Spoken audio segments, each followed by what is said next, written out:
Zdravím čitateľov Auto a žena. Máme tu Ford Kuga 2,5 liter, hybridnú. Keby som mal porovnať, že čo zmenili proti starým Fordom, je to, že logo prehodili z kapoty sem na prednú masku. Zaujímavé sú perfektné matrixové svetla.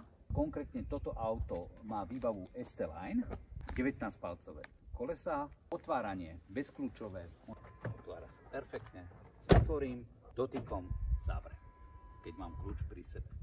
Farba je perfektná, myslím si, že modrá metaliza je veľmi zaujímavá pre každého. Dvojitá žraločia plútva, aj keď už žraločia plútva sa moc nepoužíva, ale ešte Ford ju použil. Keď sa pozrieme na spoiler, ktorý je veľmi zaujímavý, na to vidíme tu na hybrid all-wheel drive AVD, čiže 4x4, čo je veľmi potešujúce hlavne pre majiteľov chát, pre lyžiarov, pre turistov, ktorí môžu využívať toto auto aj v horách, aj v ťažšom teréne. Teraz si pozrieme kufor, tak to vyzerá asi takto.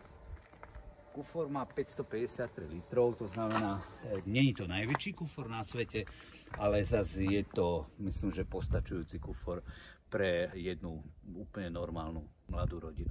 Pozrite sa na toto, toto vám ukážem. Náhradné, plnohodnotné koleso. To je fantastická vec, lebo ja neznášam lepiacu sadu. Neviem si predstaviť, čo s tou lepiacou sadou by som robil, keby som mal, ja viem, niekde minus 10 z lyžovačky, alebo neviem odkiaľ sa mi stane defekt. Neviem, čo by som s tým robil. Asi by som to vyhodil do najbližších smetí, že je to auto hodné svojich peňazí.